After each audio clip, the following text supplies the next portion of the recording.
welcome back to Gamer Guide Channel. I am Roland, of course, and today we're going to be talking about the new patch that went in this week to Robocraft and some of the cool new things you can do in the game. So here we see one of my brand new robots, the Gargoyle, which is a flying mech of sorts. And this also has now center of mass and other indicators here showing some of the particulars on the stats. If you press O and I respectively, you get that new information, which was voted by the community in the quality of life a while ago, and they just finally got around to putting it into the game, which I'm very happy about. So really excited about that. Before I get too much into the new notes, though, I wanted to say a quick shout out to Killermantime, Verdant Dragon, and the Awesome Soul, who I'd played with recently, and we'd actually recorded some game footage. Unfortunately, though, for some reason, my computer doesn't like recording from multiple audio sources, and I lost all the audio on those recordings. So, apologize to you guys. I'll throw a little footage in here just showing some of our fun moments. But I will try again. We'll try to get them here on the show, as I like to have some guests and enjoy their company very much. I just need to get something that will record audio from a couple different sources at once, as I seem to be having a problem with that. But anyway, mechs are definitely back in this game. I took out some of my older Golem Sentinel mechs and other mechs, and they feel just like they did before the prior patch. When they got rid of the protonivity and resistivity from all the moving parts, it also kind of fixed mechs, which I'm really happy about. And also, if you're playing a Mega Hover or Mega Wheeled vehicle now, it will be a lot more tanky and a lot more viable.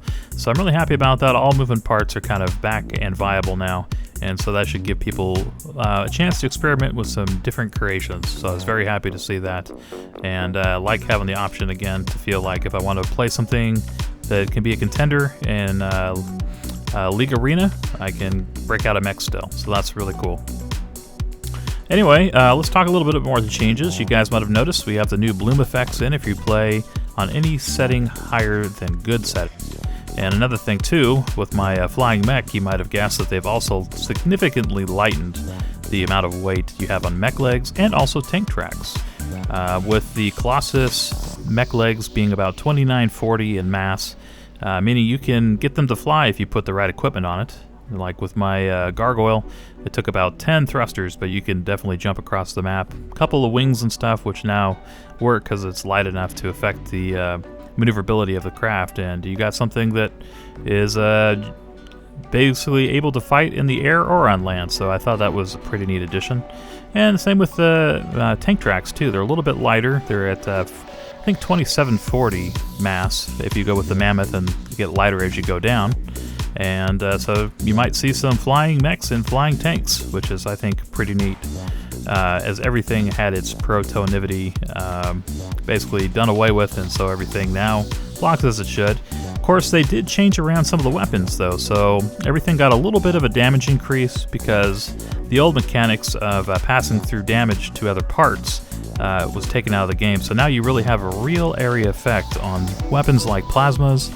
And they also gave a damage boost to the railguns, plasmas, missile launchers, things that actually had some kind of explosion. 10% on everything but the plasmas, which got a 20% increase.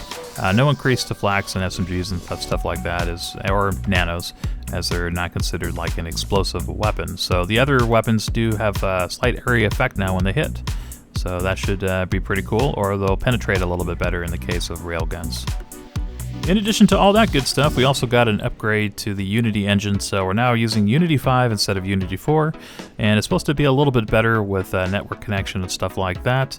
A little less forgiving, though, when it comes to lag, so if you had a lag problem, you may not get a warning in the game. You might just be booted out. So if you have a bad connection, you might find yourself being disconnected abruptly instead of kind of getting a warning or being lagged out in the game for a while and being able to ghost. This time you'll just be immediately disconnected, which could be a good thing or a bad thing if you have a bad connection. So just keep in mind that has changed, but overall should be a performance enhancement to the game in general. But that's not all. We also got some new parts. We have the brand new struts, strut short, strut long, arcs, slices, ramps, all kinds of good stuff. The only problem is your price is way too high. You need to cut it. Price is way too high. You need to cut it by just a couple thousand Robux, because that shit is expensive. But let's go ahead and get started playing the Gargoyle here in this match so we can finally get done with this episode in a timely fashion. But we still had a couple more notes to talk about. We also had some new music put into the ice map, Ophelius Valley. I haven't actually heard that, as I usually play with the music off, but I'll have to turn it on and just give it a listen, as I've heard good things about the music from the Free Jam team, so it sounds pretty cool. We also had Teslas fixed a little bit, so if you have experienced being hit by Teslas when somebody's way off you, supposedly now you will not have that same experience, though I've heard people saying that that's not the case. I think it still depends a little bit on your latency. But that's not the only bug fix. They also flipped around the insect legs in crates. They made it so you can get out of the tutorial, and the intro video was size right, scaled upon your resolution. So a number of other little small fixes too, but those are probably the most prominent ones. Anyway, let's just finish up the match, but that pretty much wraps it up for the notes in this patch. It was just a pretty small patch, but with lots of big changes. And the one probably the most noticeable to people right away is just the nice bloom effects and enhancements to the graphics, and maybe a little bit smoother gameplay too with the new Unity 5 point whatever it is engine. Guys, if you are new here, take this time and go ahead and subscribe to the channel. I'd appreciate that very much.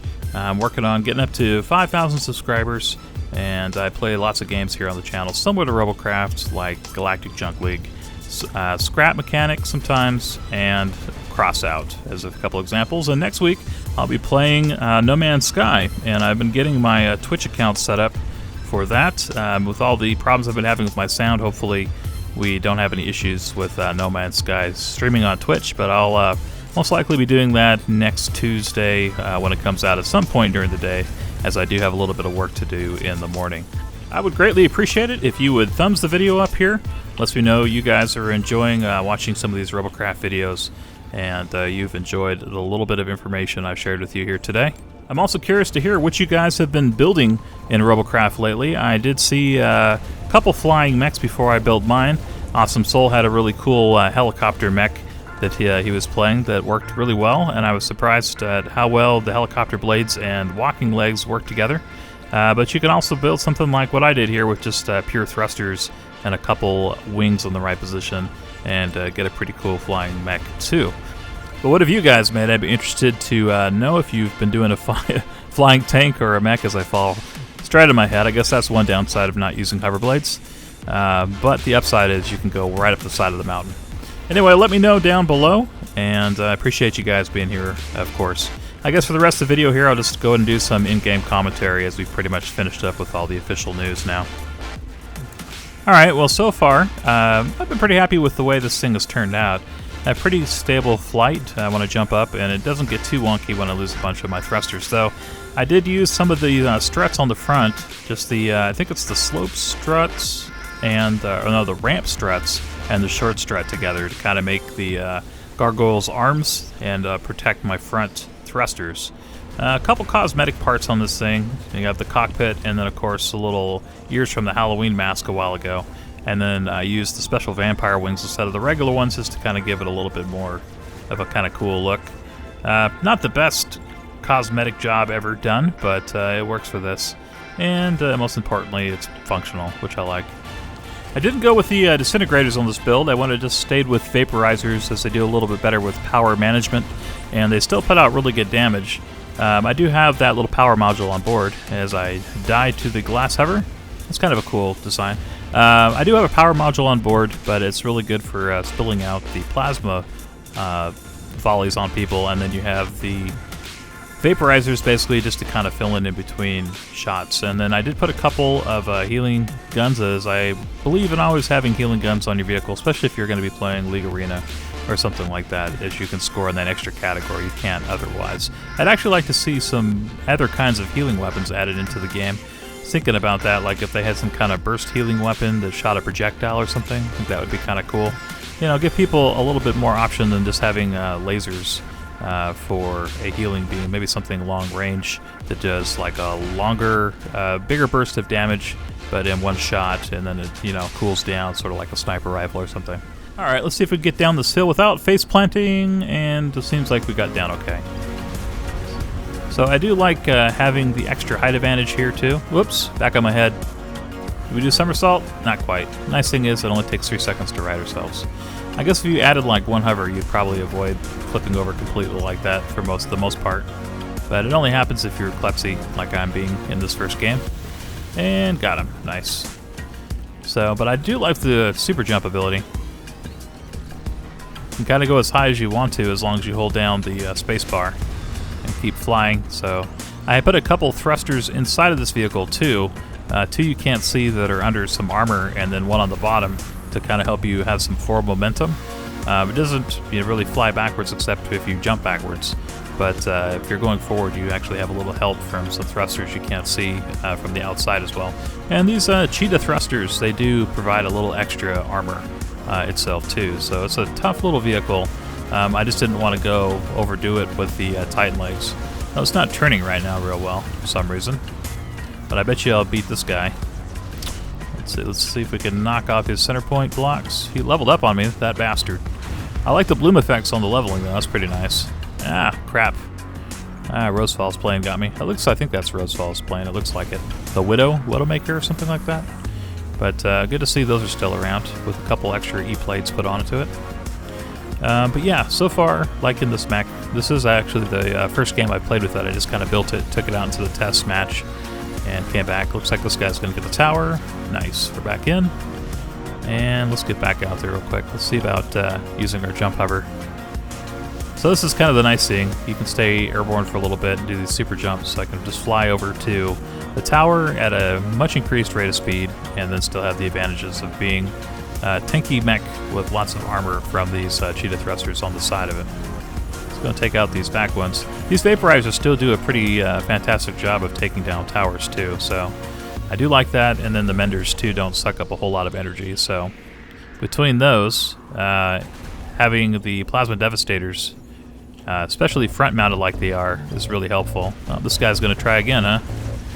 It says, 1 kill wasn't quite enough, but you got greedy, sir. You're going to have to be punished now. Go back to your spawn point. Come again. Alright, let's see. We'll take out the Widowmaker's tail. Looks like he is down. Maybe we can drop a couple bombs on these guys real quick.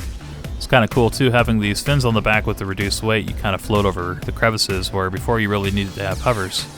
But yeah, I can definitely see jump mechs, like super jump mechs, being viable. This thing doesn't quite fly perfectly. Like, I don't think I could stay up forever. It goes up to a certain height and you can maintain, but then as soon as you let go, your momentum going down will eventually pull you down. But you can like jump across the map basically. So for all intents and purposes, it's basically flying. And then also with mechs being able to reposition their direction in the air, you don't really need any like turning thrusters because your mech will automatically turn when you turn your controls. So it works out really nice with the jump thrusters. The only problem being that it takes so many of them to really get this thing up in the air. It took, I think, 10 to actually lift it off the ground and get it to kind of maintain that velocity upwards, and then I put 3 to make it move forward. So that's 13 thrusters on this thing. Which is a lot, but fortunately thrusters are pretty tanky, so you don't really lose too much value as far as overall tankiness goes. All right, we got this guy coming in again with his chain gun. Like the idea of having a quick little hover with a chain gun, but you got to play it smart, otherwise you're just going to get wrecked by plasma. All right, let's nuke these guys with my Gargoyle. Nice, got him nuked, and looks like we have one more tower we need to take over on the other side, but let me just kind of come in here real quick. Somebody's shooting me. Oh, we got the chain gun guy again. Guess he didn't learn last time. That is not a distance weapon either, sir. You did put some holes in my vehicle, though. I'm impressed. Took off a couple of my front thrusters, too. Alright, let's head back over here.